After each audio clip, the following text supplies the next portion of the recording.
Oh, yeah. Yeah, this exists. 2003's Hulk is a strange film. Most of the scenes are pretty boring, with little to nothing going on. With the worst performance I've seen in a superhero movie by Eric Bana, the main character. He's terrible. The whole film, he's giving a monotone, bland, stale performance I've ever seen. Literally, the worst performance I've ever seen in my life. This guy, no personality. He sucks. He somehow has Jennifer Connelly wanting him. Like, are you kidding me? Get the fuck out of here. This guy sucks. In the movie, not in real life. She likes the Vision in real life. That's a fact. Look that up. Like, every scene he's in, he's giving a really terrible performance. He makes a fart face when he's angry, which is hilarious. The performance is so bad, it actually makes you happy when you see the Hulk in his terrible CGI. Yeah, the Hulk looks like crap, but because the film is so boring, every time you see him, you're just entertained. You look at him, he's shiny, he looks like a doofus. Why do they make his face look like that? It just does not look right. He's always like he's sad, but he's kind of angry, and he runs like a little doofus. Look at him run. Look at him go. Yeah, this film is not very good, but whenever the Hulk's on screen, it's entertaining. Look at him. He looks like Shrek. I'm not joking, the people complain in theaters they look like Shrek, which is hilarious. Oh, there's also barely any plot in this film. They stretch it out for like 2 hours long, but here's the plot. I'll give it a rundown right now. So Bruce Banner's dad, he was an evil scientist who experimented on his own kid, apparently, and himself too, for some reason. So for some reason, he's always had problems, and then his mom's dead, kind of. They do the weird dark backstory for the character, but do it so terribly. If you don't know, in the comics, Bruce Banner's personality is split between the Hulk and him, and it's always been there.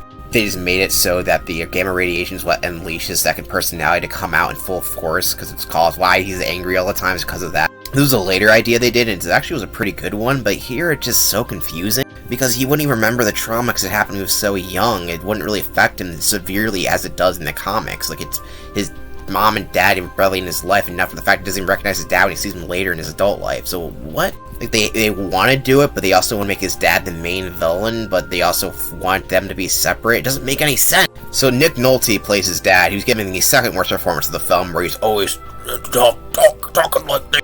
He's always talking where you can barely hear what he's saying at all. And he just stares most of the time and just says barely anything, like, "You're a monster, but my son." He says that basically over and over again. "I created you." He also has 3 dogs randomly and stalks people for some reason. I don't get it. At one point, these 3 Hulk dogs are all different types of dogs for some reason. I don't know why he grabbed 3 different random dogs. And the Hulk fights him in the dark woods, so you can't really see what's going on. Yeah, these are the main foes that Hulk has to fight. Only once in the film, though. They're barely there. The rest of the movie is fighting the military, which is at least fine. Like, I would rather have this be the main plot rather than the weird shoehorned dad that doesn't do anything but just say, "You're my son," over and over again. Hey, the CGI isn't good, but it's fun. I mean, that's a pretty good shot. I like that. So really, this movie's a balance between boring-ass scenes and waiting for the Hulk to come in the screen so he can do funny shit, like running around like the mountains and looking all goofy and shit. I even mentioned the worst part of the film. So they get the Hulk, and he's like there. He's like, "Okay, I'm subservient." And they get his dad there, who also experimented on himself, because there's multiple experiments, you know, going on and bullshit like that. They do some terrible back and forth acting, like, I'm not joking, these performances are so bad.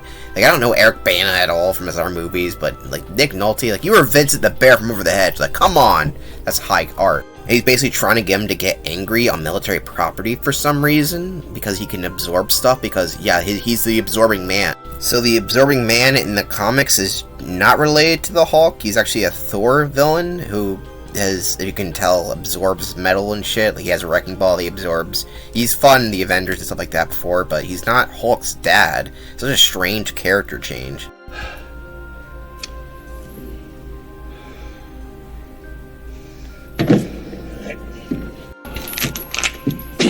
You just watch me go! This is the performance that you're missing out on, by the way. Isn't that great? For some reason, the military brought him here, even though, like I said, he's a criminal, his dad, so I have no idea why they didn't want to bring him there in the first place. So he takes the Hulk as a storm. You could barely tell what's going on because of the terrible darkness and effect. And he fights his dad a little bit, who becomes a rock monster for like 2 seconds. And if you couldn't tell, this film was shot mostly in darkness because the CGI was so bad they had to hide most of it. But like, I'd rather see the CGI than the shitty nothing. So instead of actually having him use unique powers to fight Hulk, we have weirdly odd underwater effects that it's hard to tell what's even going on. You gotta love films where you can't see what the fuck's happening. So how does Hawk defeat his father who's been tormenting him his whole life? Well, kind of, not really. He screams! So he's trying to absorb the Hawk's power, but the Hawk has too much tragedy that he kills his dad, I guess, from screaming at him.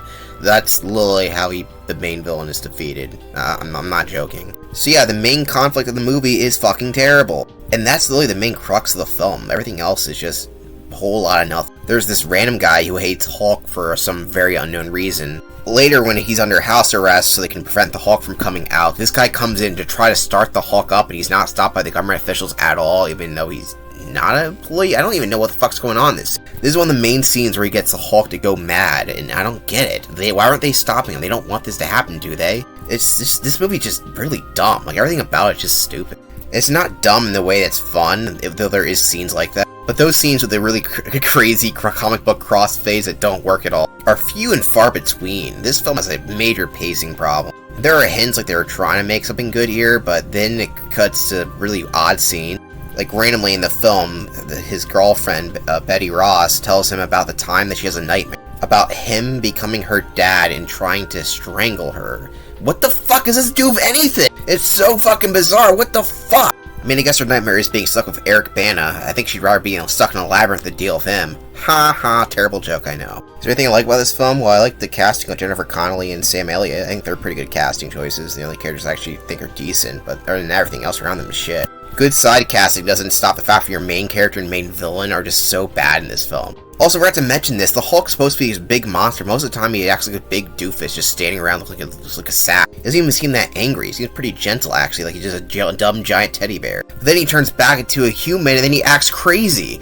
When he starts strangling her, what the fuck? Was that the random nightmare that he had? Like, oh crap, I'm going crazy, even though I'm the Hulk, but the Hulk never did shit like that. I don't get it. I have no idea why this woman would ever want to be anywhere near this guy at all. He's a fucking loser. But he grows a beard at the end and is in hiding for the next film that never came. Well, it kind of did, unless you count this as a soft first part. Well, was there anything really good about this film? There actually was one good thing. It's the Hulk hands. There's a lot of advertisements for this film at the time and a lot of green crap, including the Hulk hands, one of the best advertisement things ever. These things are fucking cool as shit. I still have a pair. Hulk goes to the bottom of the tier list, but it's not the worst Hulk film I've seen, though there definitely is better ones, starring Lou Ferrigno, you know, and all that other crap, Bill Baxby stuff. They have a little bit more going on, even though I think there was more higher entertaining moments in Hulk. It's just a mixed bag of a film. Sorry, Ang Lee, didn't go well for you. He did better movies afterwards, but I don't really blame him. There's just so much crap was going on in the film. Just an obvious bad film, just on the face of it. But it's a little entertaining. I'm glad that I watched for it just for those certain parts. I thought when I first watched, like, maybe this won't be that bad. But then when it got later on, it's like, oh, this is pretty bad. But yeah, Hulk, it's a bad film, but it's mostly entertaining, even though it is incredibly boring at times. Anyway, that's it for Hulk. We won't be seeing Hulk again until, actually, I think some animated films, actually. Until then, next time we're doing The Punisher, so I'll see you then.